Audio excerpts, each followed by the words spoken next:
Hello, everyone. My name is Brandon Faulkner. I'm an intern for Village Core. For other events like this, be sure to check out villagecore.org or our YouTube channel to keep up to date with events and also interviews from experts that you may be interested in. Today, we'll be discussing one of my personal favorite games, Minecraft. Minecraft has been around for quite some time now, and it's unlike any video game out there. It's basically a video game that is built around the idea of building and exploring. So with Minecraft, it's very fun and very compatible across all devices to kind of bring everybody together. So say a family member loves to play the game, you can play the game along with them through the compatibility that Minecraft has. With Minecraft, there are two different versions. There's Java version, which is played on computers, and there's Bedrock version, which is played on everything else, such as gaming consoles, uh, such as iPads, iPhones, anything like that. Minecraft spans across a vast variety of different kind of gaming systems. Now, between these two systems, there are some cross compatibilities, which basically means that the game can come together, whether it's Java or Bedrock, to combine into one so that players can play together. So, as you can see here, I have the Minecraft website. Sorry about that. I have the Minecraft website pulled up where you can actually get the game and begin playing. So the way that you start playing is you actually have to buy the game. So if we click buy now here, we'll be taken to a different site where we can actually buy Minecraft. So if we want to buy Minecraft, there are two different options that we can do. One's cheaper and one is more expensive. And I'll kind of give you a rundown of what everything means since the game has updated a lot. So if you buy the standard version of Minecraft, you get Minecraft Java Edition and Minecraft Bedrock Edition, like I stated, as well as having the Minecraft launcher, which you'll need in order to launch the game. If you get the deluxe edition, this comes with a little bit more. So it comes with the standard that comes with the regular Minecraft package, but on top of that, you get 1,600 mine coins. Now, you may be asking, what are mine coins? Mine coins are essentially a virtual currency that you can use when buying different maps, different skins, different kind of options for playing, all that sort of thing. But typically, the best bet when you just want to play the game is just to buy the standard version for $30. With the deluxe version, you're also given 5 maps, which basically means that you have 5 different creative worlds that you can explore, check out, play games on. You get 5 persona items, which basically means that your in-game character has different kind of features to them that you normally might not get. You get 3 emotes, which basically means that your character can do something in the game that like a dance, a stance, or anything like that. And you get 3 skin packs, which basically means you can customize your character.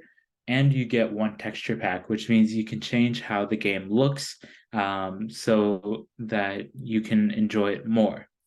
So there's a lot that goes on with Minecraft, and there's a lot that I could go deep into. But for now, I'm just going to give a basic overview of what the game actually is. You see, with Minecraft, there are different kind of it's different for everybody when playing. You could be somebody who loves architecture and you could build the most complicated thing that you might not be able to build in the real world because you might not have the materials. This is super fun just to play around with, just to see all the different items inside of the game, and just to kind of check it out. Or you can switch over to kind of building, or switch over to farming, switch over to taking care of animals, switch over to making transaction with in-game characters called villagers, which you can kind of play around with and kind of see all the aspects of that. And also, Minecraft is so big that you are given basically an infinite space inside of the game that you can explore, that you can hunt, craft, do anything in.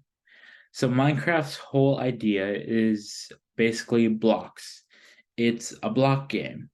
It's one of those games that basically changed the way that video games are seen, because most of the time, at least when Minecraft came out, a lot of video games back then, I believe it was around 2008, a lot of them back then were mainly first-person shooters or um, kind of different map puzzle games. But Minecraft kind of came through and changed everything, because now we had an open world game that you could go through and you could play. Not that well, because when it first started, it was of course in develop mode. But now it has become a worldwide phenomenon, with it being played everywhere across the world. So the cool thing about Minecraft is you don't actually have to play alone.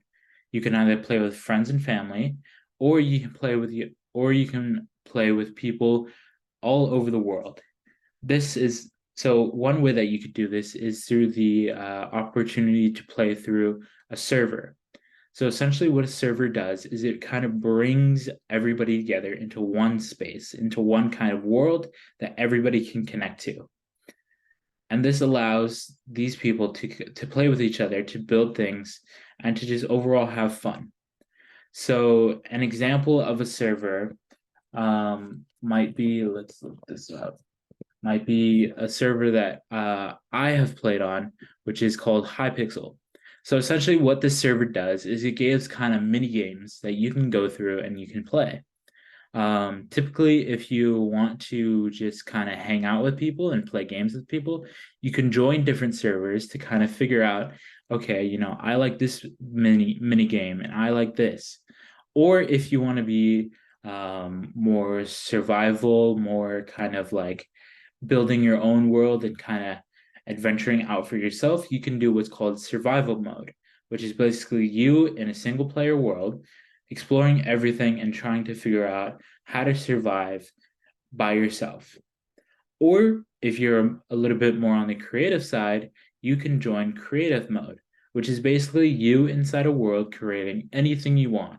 You can fly, you can't die, you get every single block in the game, and you can do whatever you want in this world. Your ideas can run free. So Minecraft is this really cool game where it's kind of like, you never know what's next. You never know what you might be interested in next. You never know what might happen next. And it gives you kind of a whole world of just freedom. So the thing about Minecraft is that, of course, it runs on basically everything. You can get it almost across all platforms, with the connectivity to different kind of platforms as well. So say I wanted to play Minecraft with one of my cousins, and my cousin may live all the way across the United States on the East Coast. And some games don't allow cross compatibility between a computer and an Xbox. So, say my cousin is in college and he's at Georgetown currently. He can jump on his Xbox while I'm on my computer, and I can join Minecraft with him, and we can come together and create things together. It's also really good for younger children because it kind of teaches them the aspects of building and thinking for themselves. This comes along with the actual Minecraft student version. So there are different versions of Minecraft that aren't kind of out there, that a lot of people don't know about, but that you can still get. So the Minecraft student version basically allows you to kind of teach kids inside of Minecraft about different aspects outside in the real world, while still keeping them engaged in a video game, which makes it seem more fun and more inclusive, and they can build on hands-on projects. I know that I was a part of just a summer program where I learned different kind of building aspects in the real world, kind of scientific stuff through Minecraft. So Minecraft, I got to experiment with different kind of things that I normally wouldn't get to experiment with in the real world because they might seem hazardous or they might be kind of complicated to get. So Minecraft kind of allows you to have that opportunity to bring stuff out of the real world into the game. So Minecraft is kind of for everybody. It's not just for kids, it's not just for young adults to play the game. Also, if you do just want to try out Minecraft and you don't know if it might be a good fit for you, there is actually a trial for Minecraft. It's at no cost whatsoever, and it basically gives you, I believe it's a 1 day trial where you can kind of test out the game and kind of see if you like it or not. And if you do like it, you can of course purchase it, um, which is nice that you get to try it out for free. It's at no cost, no nothing. Just try it out, see if you like it. You won't have access to every single feature because it is a demo, but you will have access to a lot of features. Also, with Minecraft been has Minecraft's owner is Microsoft. So this purchase happened a long time ago. And I actually remember when it was bought because a lot of players in the Minecraft community got upset about this because originally Minecraft is owned by the Mojang company, which it kind of still is, but Microsoft owns the majority. But with Microsoft, this is why we have the cross compatibility between different devices, is because you can log in anywhere with your Microsoft account. And that way you can play on your same account across all these devices thanks to Microsoft. There's also different kind of communities that you can join. You can join people who have different creative aspects, people who just want to play around, people who just want to have fun, that sort of thing. You can join these different communities, make some new friends, and kind of get together and build stuff. There are, along with these communities, you can also create what are called realms. So basically, what a realm is a realm basically gives you a kind of pre-built world that you can play around with and that you can experience. So, like a pre-built realm could be, say, you have an interest in Harry Potter. Somebody could have built Hogwarts, and now you can join this realm among with other people, and you can join the world of Harry Potter and see what Harry Potter actually went through, and you can experience Hogwarts for yourself inside of the game without actually having to leave your house. So a lot of people might be asking, well, it's a video game, why would I spend a lot of time? Why would I let my child spend a lot of time on this video game? Well, it's not just like any other video game where you're just mindlessly staring at a screen for hours and hours and hours upon end. Minecraft actually has some value because it is teaching you real world concepts such as making transactions, building, problem solving, and on top of that, it also has different aspects like fishing, hunting, mining, gathering, farming, all those different kind of aspects that you may find in the real world. On top of that, there are a wide variety of different kind of what are called mobs, which are basically animals. So these animals, as you can see here, if we zoom in here, we can see that we have two characters right here. The one wearing the blue shirt is called Steve, which is one of the most popular characters in Minecraft because everybody starts out as him, or you have his female counterpart, Alex. So Alex basically is the female version of Steve, and they're basically two of Minecraft's biggest staple characters in the game. And here we can see next to Steve is a dog. So basically, if you want, you can bring your pet from real life. Like I have a dog myself. I can bring my dog into the game with me. my dog can travel around with me and will follow me just like a normal dog would. We can also see up here in this kind of tree, we can see a chicken. So there are kind of a wide variety of animals that are inside of Minecraft, real life animals that are inside of Minecraft. Some of the most notable ones are dolphins and turtles, as well as pandas, camels, goats, sheep, horses, dogs, cows, pigs. All of those animals are inside of the game that you can interact with. On top of that, we are also given kind of different nature scenarios. So Minecraft, just like in real life, has different kind of environments, or what are called biomes. So there could be a snowy tundra, there could be a desert, there could be a heavily wooded forest. There could be a wide array of different kind of environments that are brought in from the real world that you can experience for yourself in Minecraft. And each one of these environments has a different aspect that you can try to survive. So people kind of like to mess around with these different environments, gather resources from these different environments, and kind of experiment with them. So say you live in a forest and you need glass. Well, glass comes from sand. So you can travel to a desert in your Minecraft world and you can gather a ton of sand and then bring it back to your base and start smelting that sand just like you would in real life in order to actually make glass. And there you go. Now you have glass. Now you can experiment with that glass and play around with it.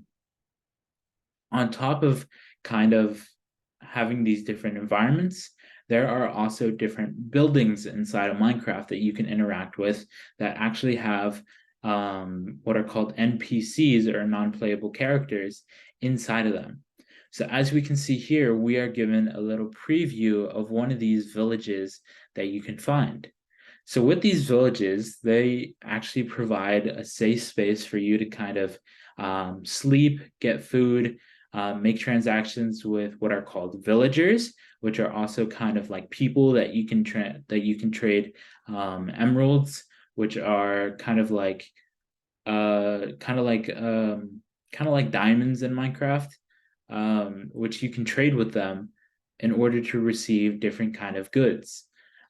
So these kind of buildings pop up all over the place. And basically, it's just like finding a different town in real life. You walk in, you see all how they're living, what environment they're living in, and all that sort of stuff. So here, this village is kind of catered towards what's called a plains biome. So plains biome is very flat, and it's basically what it is. It's a plains biome. But the villages also catered to different kind of environments. So these villages' appearances will actually change with the type of environment that they're in. So say they're in a snowy tundra, the villages will accommodate for snowy tundra weather and actually change their structures in order to accommodate for that weather. So if you actually stumble across a village in game, you can actually see that their structures are changed. There are also fictional characters within the game. So there are characters that don't necessarily exist in real life, but that kind of give you a challenge when you are playing the game. So these characters could be kind of different mobs like zombies, skeletons, what are called phantoms, which come out at night if you don't sleep enough in game. There's also things like wardens, which is basically if you make too much sound in a certain area, this creature will attack you. There's a ton of fictional along with real life kind of animals that are inside of the game that you can interact with, that they might be hunting you, things like that. Other than that, without getting too deep into how to actually play, there are different kind of news article, like different kind of news on Minecraft, that sort of thing. Right now, Minecraft is going through different updates. Typically, updates come out a lot, especially with this game and how old it is. updates are coming basically every year. And right now they are going through an update, as you can see in front of you, which is a Trails and Tales update. So basically with this update, it adds in a new biome and new animals that you can interact with. So if you're a big fan of cherry blossom trees are actually now introduced into the game, and you can build out of their wood, you can gather their leaves, and kind of interact with different animals that may live in these cherry blossom biomes. So it's very cool to experience. Also, there are different things like oceans, lakes, rivers, that sort of thing that you can also play around with, that you can explore, all that sort of stuff. So it's a very calm game to play, especially if you're looking to kind of wind down from a long day. Minecraft is very relaxing because you're just doing simple tasks. You're not doing anything complicated. But there are complicated different kind of worlds, as they call them, inside of the game. So this could range from the Nether, which is basically like the game's version of the underworld, where there's lava, there's different kind of mobs that can attack you, and it's very dangerous down there. Or there's the end, which is basically a dimension inside of space, which houses a final boss called the Ender Dragon. So if you kill that final boss, you get its egg, and basically that's the quote unquote end of the game. It's not necessarily the end of the game. You can keep playing it for as long as you want, even after you get rid of the Ender Dragon. It's just kind of there for for players to basically test themselves and see if they're ready to fight that mob if they really wanted to. So Minecraft is just really fun to play, really interesting. There's a lot of things that you can learn from the game, and there's a lot of just like you can just have a lot of fun with it overall. That's why I love the game, and that's why I've been playing for so many years. Is because there's always something new to do. It never gets old. It never gets tiring. It's always fun. So now I will answer some questions about the game. Are there any questions?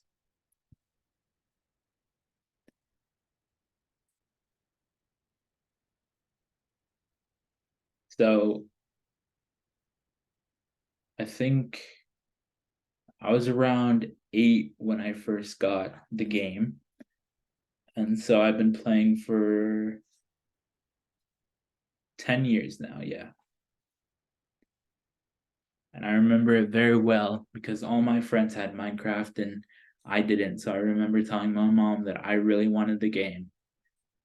And so when I was little, there was a parade that um, my mom wanted me to go in with her. And I didn't necessarily want to go in this parade because I thought it'd be kind of boring and lame. But she was like, if you go, I'll buy you Minecraft. And I was like, okay, I'll do it. So that's what sparked my love for the game. There are different YouTube creators that kind of demonstrate how the game is played. That's also fun to actually, watch them play it, see what worlds they've created, that sort of thing. So Minecraft has quite literally something for everybody.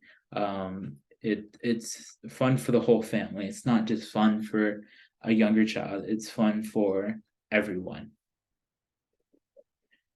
So, are there any questions? Any questions? Let's see.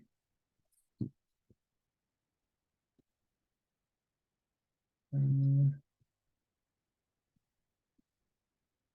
me actually, I want to check something. Let's see.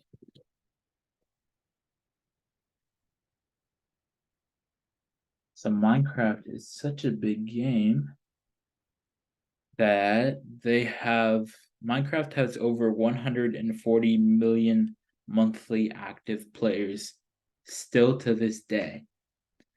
So they are one of the biggest games out there. And over its lifetime, Minecraft has generated over $3 billion in sales, in game sales alone. That is shocking for a video game. In order to keep that much interaction and to be able to make that much money with a game that's around 10 years old, or I think it's around 10 years old now. That's pretty shocking. A lot of games that came out at the same time as Minecraft don't have that standard that Minecraft has. They don't have that standing anymore because now those other games have phased out because there is an end to the game. With Minecraft, there really is no end. You can just keep going, you can keep building, you can keep exploring, and you can be as creative as you want. And that's why players love it. And that's why there's still 140 active monthly players.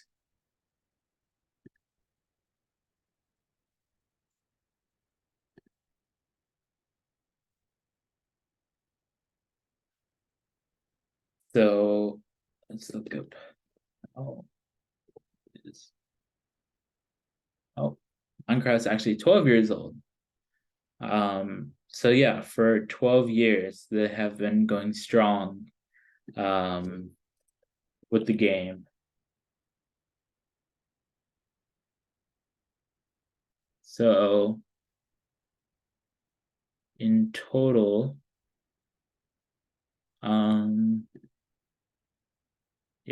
Minecraft has made over $3 billion in game sales over its lifetime. And it's not stopping. A lot of people still love the game. I still love the game. There's always going to be something new. A lot of people, it's actually very interesting because a lot of people actually go to their live events.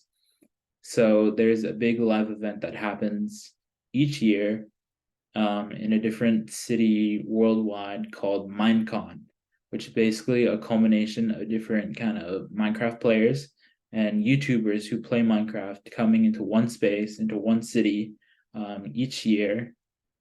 And so basically the ticket sales for these go in about, I want to say it's about less than a second.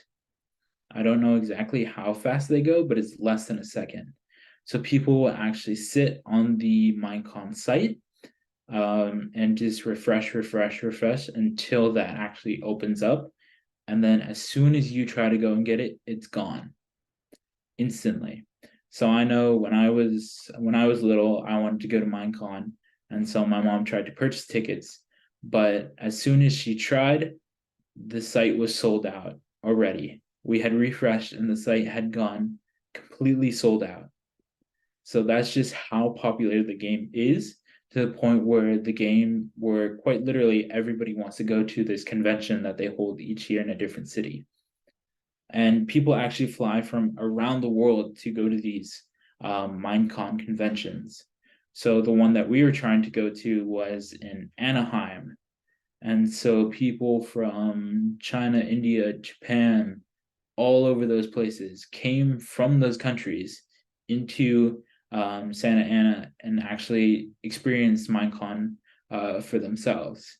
So it's also great because it gives money back to these cities that they can use, and all these businesses get money from these people coming in. But yeah, that's just how popular Minecraft is. So thank you very much for watching. I could do probably like a million parts on this series. There's so much to talk about. But yeah, thank you so much for watching. And I hope you guys actually do try out the game and have some fun. So once again, my name is Brandon Faulkner. I'm an intern for Village Core. For other events like this, be sure to check out villagecore.org or our website, or our YouTube channel to keep up to date, and also check out different interviews. So thank you everybody for watching.